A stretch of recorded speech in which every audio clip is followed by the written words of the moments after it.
What's up, guys? Rob here, and I'm back with another video. Today I'm going to be reviewing a movie that was sent to me from Wild Eye Releasing. Just want to give a big shout out to Wild Eye. Thank you very much.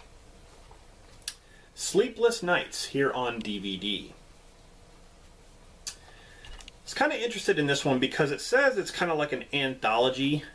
It reminds me of the VHS films. If you've ever seen VHS, VHS 2. It says four spine-ripping tales of madness, possession, and despair. So that intrigued me because, I mean, even though I don't really care for the first VHS film, I really like VHS 2. And that's what this movie is a bunch of stories compiled together around this main story that's going on. I really love that cover, by the way. That's really cool. It says here, only death will set you free. So I was really interested in this one, but it says 2018, and I know Family Video, their flyer says that this came out, I think, yesterday on Tuesday. But when I look on IMDb, it actually says it was released February 6, 2016, so 2 years ago. But this says 2018 here on the cover, so I'm not really sure which one is right. But anyway, this had a bunch of producers, writers, and directors doing these segments. Todd Sheets and Brad Twigg compiled these stories together. And I don't know any of the actors and actresses. I mean, there's like Blade Braxton, Dylan Harvey. I don't really know any of these people, but this was really enjoyable. I really enjoyed this one, I have to say. The thing that was fantastic about this movie was the music. The music was like a throwback to 80s horror films. It feels like it. The music was so good. It was so good. Even from the beginning credits. It had this like, it reminded me of like Exorcist mixed with like Prince of Darkness. Like it had that sort of vibe to it. I love the music to this. It was so good. The effects are top notch. They are so good in this too. A lot of it gets nasty at some points, but man, I'm a gore fan. You know, I love gory movies, and this one really delivers. The acting is pretty lame, but I think that adds to the charm.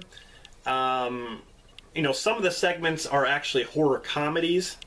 But the first segment, well, basically the story goes like this. You know, there's this girl in the beginning who's cutting a pumpkin.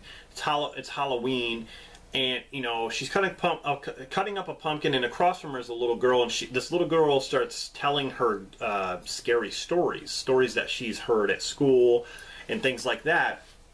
And so the little girl starts to tell these stories, and then you watch them play out. So, you know, there's no narrative or anything like that. She's just like, oh, I got a story for you. This man, lives at this house, and then it goes into the story, and you actually get to see it play. The first segment about Skullface, I really love that segment. These people go, this group of kids go to this house that's supposed to be abandoned, and something really awful happened there. And there's this guy walking around with this skull that's attached to his face. It's like embedded into his face. And you could tell, the story goes is that he stitched it to his face. And he's got these weird eyes. His eyes got this like red ring, and like when he stares at you, he like steals your soul, and he makes you die in certain ways. But the music, man, the music in the first segment is unbelievable. I loved it. Besides the acting, which I said was lame, it's fine. The movie, it has a lot of charm to it, like I said. But it's a throwback, man. I love the effects, the music, just the segment itself with Skullface and like demons and stuff. Like, it was really good. Like, I enjoyed that first segment. couple of the other segments are like comedies, like horror comedies, like they're kind of making fun of The Exorcist in a way. You know, there's a girl who's basically tied to a bed and she's possessed by a demon, and so they try to get all these priests to come in, and they can't do nothing for her, and so they start getting desperate, and all of a sudden like these other people come in, like these rabbis and Buddhists and like different culture, like even like a shaman or like an Indian or whatever. They come in and try to, cast out the demon, and they can't do anything, and they start running out like, oh my god. This one priest even has an earring. He has an earring, like a diamond earring. I'm like, what? I mean, it's funny, like this plumber guy comes, and he specializes in plumbing, but he also specializes in exorcism and stuff. It's just part of the comedy. I mean, I enjoyed it for being kind of, mocking other possession films. Because you've seen it before. They even mentioned like Linda Blair in it.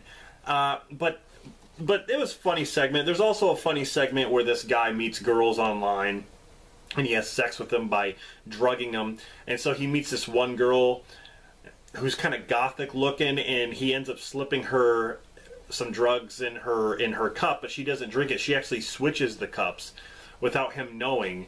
And then he gets drugged, and then she kills him. She basically chops him up into pieces and stitches them together. She chops his head off.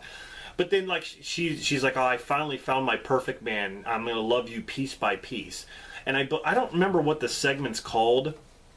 I think it's called Love Me in Pieces or something like that.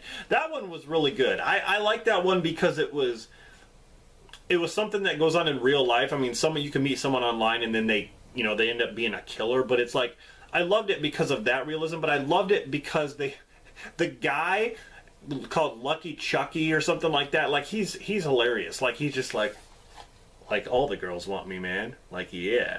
And like, I mean, it's cheesy, but it's just a lot of fun. Like, I could tell he was having fun with the role. Like, he was just, that's how I would be. I would have fun with it like that. It was great. The comedies and stuff. And then there are some other segments with zombies, and then there's one that has to do with vampires and stuff like that. But while all this is going on, while this little girl is telling these stories, they're cutting up the pumpkin, and then they're getting ready for bed. She's getting her ready for bed. And she keeps like, oh, I'll tell you another story, and tell you another story.